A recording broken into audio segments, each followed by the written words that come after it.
as a local resident, it gives me great pleasure on behalf of all the residents here of Yarran Road and Llewellyn Street and Barara to welcome Bob as our Australia Day speaker for this year. So a warm round for Bob Drake, please.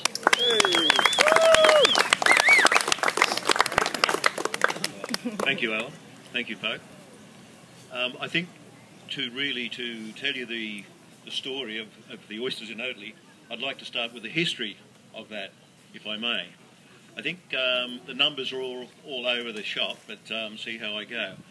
I'll be 75 in 3 days' time. When I started oyster farming after leaving school at 14, in Wying Street, Odeley, just next door here, there were a Derwent family.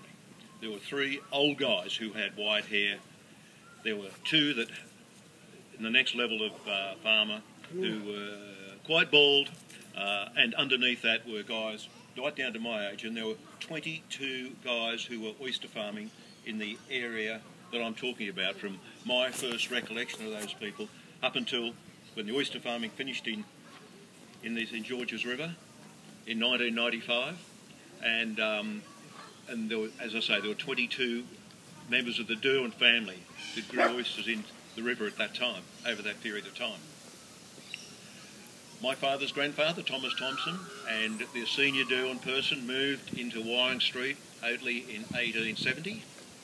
They were mostly involved in building stone walls and jetties with a big old oyster, with a big old punt on the river. I think those people that have a water frontage around here, right round this district, if you have a careful look at your waterfront, you'll notice that every stone, every rock has been quarried. The good rocks that would split nicely with hammer and wedge have all been attacked repeatedly by farmers taking slabs to grow oysters, or cutting large stones for all the waterfront structures that you see there now. The original method of growing oysters, the very start of the oyster industry here was in about 1880. The government decided that it was time to regulate a bit of oyster farming, so they allowed people to apply for periods of lengths of ground, of whatever, mud flats or lengths of river.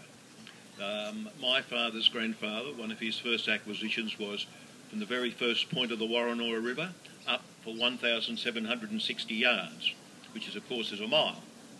When my father reached 21 years of age, that oyster lease came to him. When I reached 21 years of age, it came to me.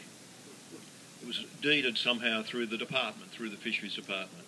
So that's one of the ways that I started in the oyster farming industry, knowing that that was in front of me, knowing that, I had a future there if I chose to go that way. And obviously I did. By the time I got my 1,760 yards, it was reduced to about 680 yards because the department allows a boat shed, a jetty and a wharf, and a boat shed and jetty and baths for everyone that applies for that sort of thing with a water frontage. So, and the farmer gives that, marks way of access and gives that piece of land to the owner of the property behind. So my inheritance reduced by some degree in that manner. Not that it really mattered, because the methods of growing oysters in those days was to cut slabs of stone, lean them like this against each other in runs, on timber, in the mud. The oysters would catch on the underside of the slab of stone. Every year, the farmer would turn the stone the other way so the waves would wash against the underneath side of the stone, and the stone would be clean for the baby oyster to attach. Baby oysters are microscopic. They are a tiny spot with a tag, and they will tag onto anything and everything in the waterway. And they do, but they don't last. They won't attach to anything that's slimy or not really, really clean and crisp. So the millions of oysters that spawn every year are lost and gone. And there's very few catch in this area, this part of the river, because everything is very muddy. The oyster spawn congregates in the mouth of the river, and farmers all take their catchment down there, put it on oyster leases in the mouth of the Warney, in mouth of the river in Quiberay Bay, and places like that, and bring them back in 12 months' time, in time for the next spawning, and 3 years later you have an oyster. It's a 3-year cycle has been reduced over the years to 2 years, because since oysters were killed by a disease called QX in this river, we have bred oysters from the survivors, and now the oyster time has been reduced to 2 years of growth, so that the Sydney rock oyster you buy in a restaurant is a 2-year-old animal. He is alive and well until the opener cuts the gristle off the bottom shell, turns the oyster, puts it back into the shell, and it goes into storage for you to eat. The oyster is alive and well until that time. From then he can be held indefinitely in refrigeration like any other food. As far as the history of oyster farming goes, there were the 22 odd Derwents and my father and my 3 brothers, myself and my 2 brothers. We were the other part of the oyster farming enterprise in Neverfail Bay. There were up to 55 different enterprises growing oysters in the river over that period of years.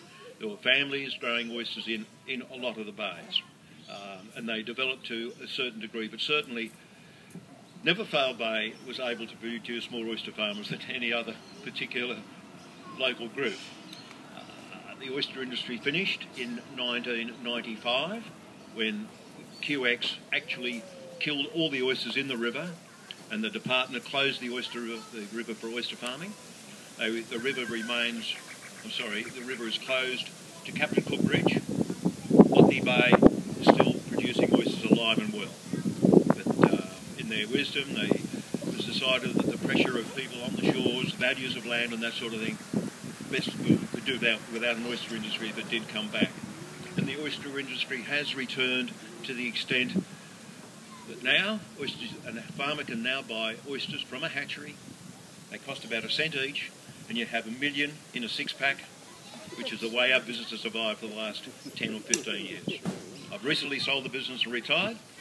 I'll turn 75 this week, and I'm in a position where I can look back to those guys who were sort of my age then, and look to the people who have been right through the industry for the 105 years that it survived from 1895 to 1995, around 100 years. So I've been sort of fortunate to see it come and see it go. And, well, you've seen me come, now you'll see me go. Yeah, brilliant.